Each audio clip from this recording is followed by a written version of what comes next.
अस्सलाम वालेकुम स्टूडेंट्स, जैसा कि आप जानते हैं हम लोग केमिस्ट्री पढ़ रहे हैं और मेरा नाम सदीकुर रहमान है।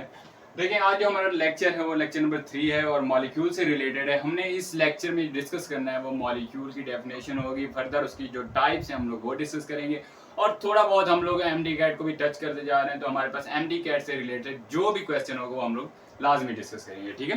तो फिलहाल हम लोग व्हाइट बोर्ड की तरफ आते हैं। तो जरा देखिए हमारे पास क्या लिखा हुआ है, मॉलिक्यूल।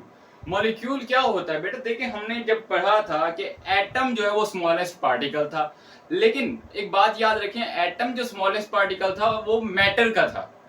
आज जो हम लोग डिस्कस कर रहे हैं वो मॉलिक्यूल कर रहे हैं। हमारे पास उसमें क्या लिखता है, smallest particle of any pure substance.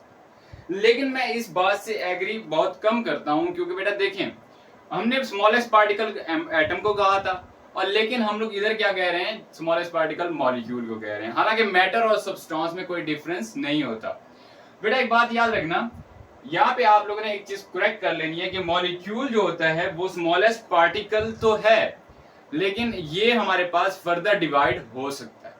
और इसमें हमारे पास एक और बात ये याद रखनी है, ये हमेशा इंडिपेंडेंट एग्जिस्ट करता है हमारे पास, ठीक है। हमने जैसा पढ़ा था एटम कैन और कैन नॉट एग्जिस्ट इंडिपेंडेंट, लेकिन ये क्या होता है, ये हमेशा इंडिपेंडेंट ही रहता है हमारे पास। अब आते हैं इसकी फर्दर हमारे पास एग्जाम्पल की तरफ। देखें जरा, एग्जाम्पल मैंने लिखा है वाटर। बेटा एक बात याद रखना, वाटर जो होता है वो एक प्योर सब्सटेंस है। वाटर प्योर सब्सटेंस है, लेकिन अगर उसके मॉलिक्यूल की बात करें तो मॉलिक्यूल जो होता है वो H2O है। Water is not molecule, water is substance. What is molecule? Molecule is H2O। H2O जो है वो इसका एक मॉलिक्यूल होता है हमारे पास। अब आते हैं टाइप्स की तरफ। देखें बेटा हमारे पास इसकी बहुत सारी टाइप्स होती हैं, जिसमें से हमने कुछ यहाँ पे डिस्कस किए हैं। हमारे पास मोनो एटॉमिक टाइप जो है वो हमारे पास क्या होती है, जिसमें एक एटम हो, यानी कि एक एटम पे कंसिस्ट करने वाला मॉलिक्यूल हमारे पास मोनोएटॉमिक मॉलिक्यूल होगा। हम लोग इसकी डेफिनेशन कैसे करेंगे? If a molecule consist of one atom is termed as monoatomic molecule. अगर एग्जांपल की तरफ आए तो बेटा देखें हमारे पास जो भी नोबल गैसेस होती हैं वो क्या करती हैं बेटा, एक ही एटम पे कंसिस्ट करती हैं। इनके अलावा और कोई ऐसा मॉलिक्यूल नहीं है जो मोनोएटॉमिक हो, ठीक है। अगर आपके पास कोई क्वेश्चन आता है which one of the following is monoatomic molecule, तो आपने वहां पे बहुत सारे ऑप्शन दिए होंगे, जैसा कि hydrogen gas, oxygen gas, nitrogen gas, और साथ में अगर वो बोल देता है नोबल गैसेस, तो your answer should be noble gases. Okay, आगे हम लोग चलते हैं डाई एटॉमिक मॉलिक्यूल्स की तरफ। डाई एटॉमिक मॉलिक्यूल्स क्या होते हैं बेटा? जिसमें हमारे पास दो एटम हों। देखें डाई का मतलब होता है टू, और मोनो का जैसे हमने पढ़ा कि वन।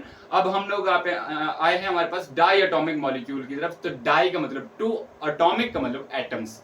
ऐसा मॉलिक्यूल जो दो एटम्स पे कंसिस्ट करता हो उसको हम लोग क्या कहते हैं, डाई एटॉमिक मॉलिक्यूल कहते हैं। एग्जांपल की तरफ आते हैं तो हमारे पास लिखता है hydrogen gas, oxygen gas, nitrogen gas, HCl, chlorine gas, fluorine gas. बहुत सारी इसकी हमारे पास क्या है, एग्जांपल्स हैं। तो बेटा इस मॉलिक्यूल जिसमें हमारे दो एटम्स हों उनको हम लोग डाई एटॉमिक मॉलिक्यूल्स कहेंगे, ठीक है। अगर आपके पास इसके रिलेटेड कोई एग्जांपल्स हैं तो लाजमी कमेंट में हमारे साथ शेयर करें, ताकि हमें भी थोड़ा सा नॉलेज इसके बारे में आ जाए। नेक्स्ट हमारे पास है ट्राई एटॉमिक मॉलिक्यूल्स।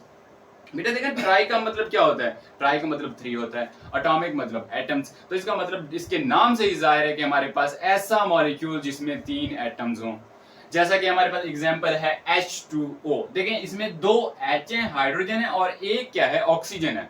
तो मतलब दो और एक तीन, तो इसका हम तीन एटम्स पे ये मॉलिक्यूल कंसिस्ट कर रहा है। CO2 carbon dioxide. Carbon dioxide क्या है बेटा? हमारे पास एक कार्बन है और दो ऑक्सीजन है, तो इसका मतलब हमारे पास ये भी ट्राई एटॉमिक मॉलिक्यूल की एक एग्जांपल है।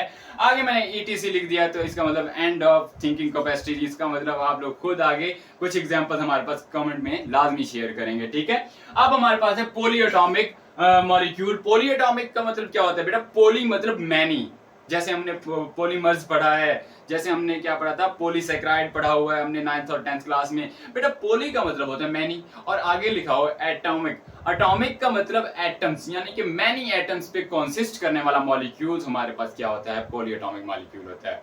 इसकी एग्जांपल की तरफ आए तो S8 जिसमें 8 सल्फर एटम्स हैं, C6H12O6 जैसा कि ग्लूकोज का फार्मूला आपने पढ़ा हुआ है, वो हमारे पास क्या होता है, पॉलीएटॉमिक है, क्योंकि 6 कार्बन, 12 हाइड्रोजन और 6 ऑक्सीजन हमारे पास इसमें इंक्लूडेड है। ओके, नेक्स्ट है होमो एटॉमिक मॉलिक्यूल्स। क्या होते हैं बेटा? होमो का मतलब होता है सेम और सिमिलर, ठीक है, यानी कि एक जैसे एटम से मिलकर बना हुआ मॉलिक्यूल हम लोग क्या कहते हैं? उसको होमो एटॉमिक मॉलिक्यूल कहते हैं। वन काइंड ऑफ एटम आप लोग कह सकते हैं इसमें, ठीक है।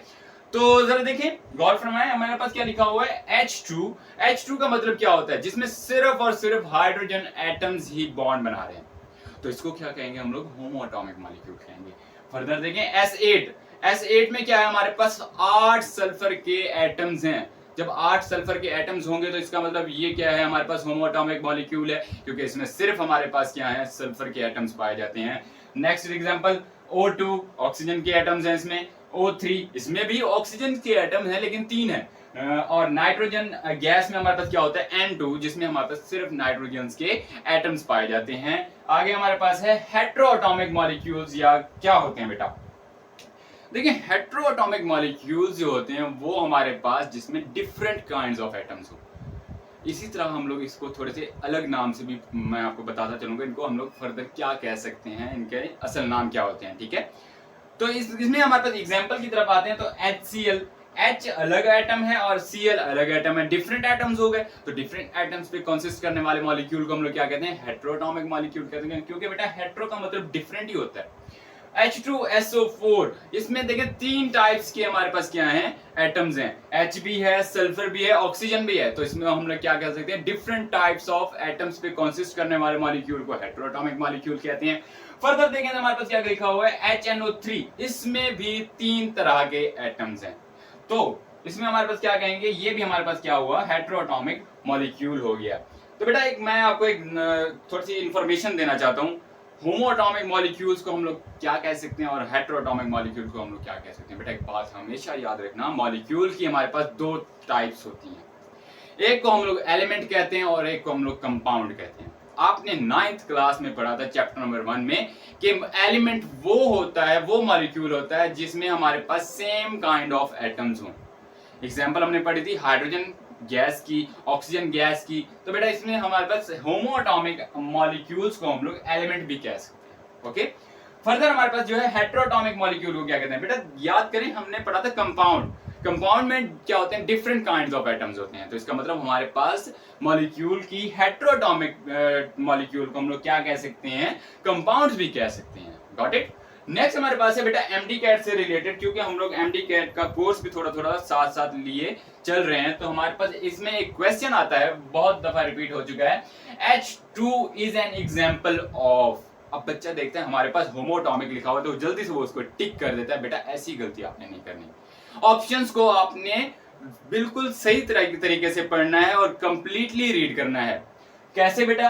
पहला ऑप्शन हमारे पास है होमो एटॉमिक मॉलिक्यूल, दूसरा है हेट्रोएटॉमिक मॉलिक्यूल। अब देखिए हेट्रोएटॉमिक मॉलिक्यूल तो ये हो ही नहीं सकता, आप इस ऑप्शन को एक्सक्लूड कर देंगे। ओके, होमो एटॉमिक तो ठीक था, लेकिन मैंने कहा हमने कंप्लीट रीड करना है इस MCQ को। डाई एटॉमिक मॉलिक्यूल, सॉरी मैंने यहाँ पे रिपीट किया हुआ है। तो हमारे पास क्या लिखा हुआ है? Diatomic molecule. तो बेटा ये डाई एटॉमिक मॉलिक्यूल भी है, क्योंकि हाइड्रोजन में कितने हैं हमारे पास? हाइड्रोजन गैस में 2 एटम्स हैं, 2 हाइड्रोजन एटम्स हैं।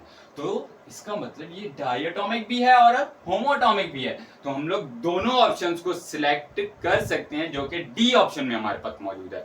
बोथ A एंड C, यानी कि ये होमो एटॉमिक भी है और डाई एटॉमिक भी है। तो इसका मतलब हमारा correct answer, accurate answer should be D option. Okay, तो बेटा नेक्स्ट थोड़ी सी इंफॉर्मेशन आपकी बुक में मौजूद है। वो इंफॉर्मेशन ये है कि आपके पास जो साइज ऑफ मॉलिक्यूल होता है वो डिपेंड करता है उसकी शेप पे, एटम्स की शेप पे, क्योंकि आपको पता है मॉलिक्यूल किस पे कंसिस्ट करता है? एटम्स पे। तो ये डिपेंड करता है उन एटम्स की शेप्स पे और उनके नंबर ऑफ एटम्स पे। यानी कि हमारे पास अगर हम फर्ज करें हमारे पास 2 एटम्स मिल रहे हैं तो उन पे हमारे पास 2 एटम्स के साइज का हमारे पास मॉलिक्यूल बनेगा। अगर बहुत ज्यादा एटम्स मिल रहे हैं तो बहुत बड़ा मॉलिक्यूल बनेगा। और आपको पता है बहुत बड़े मॉलिक्यूल्स को हम लोग क्या कहते हैं? मैक्रो एटॉमिक मॉलिक्यूल्स या फिर मैक्रो मॉलिक्यूल्स हम लोग कहते हैं। ठीक है, नेक्स्ट है हीमोग्लोबिन के बारे में थोड़ी सी इंफॉर्मेशन आपकी बुक में है। हीमोग्लोबिन क्या होता है? हीमोग्लोबिन एक ऐसा मॉलिक्यूल है बेटा जो आपकी ऑक्सीजन और कार्बन डाइऑक्साइड की ट्रांसफर को यानी कि बॉडी में ट्रांसफर को शो करता है। एक जगह से दूसरी जगह आपके पास कार्बन डाइऑक्साइड और ऑक्सीजन को लेके जाता है। तो फर्दर इसमें हमने ये पढ़ा कि हमारी केमिस्ट्री में जो इन्फॉर्मेशन है वो कहता है हीमोग्लोबिन का एक मॉलिक्यूल 68,000 हाइड्रोजन एटम्स के बराबर होता है। देखें मैंने 68,000 को मल्टीप्लाई किया है हाइड्रोजन से, तो इसका मतलब ये 68,000 टाइम्स है हाइड्रोजन एटम के। ठीक है, तो बेटा इस तरह आपके पास अगर कोई और एग्जांपल इस लेक्चर से रिलेटेड कोई और एग्जांपल आपके माइंड में आते हैं तो लाजमी कमेंट सेक्शन में शेयर करें। और बेटा अगर आपको ये लेक्चर पसंद आया तो लाजमी लाइक और सब्सक्राइब करें। Thank you very much. अल्लाह हाफिज़।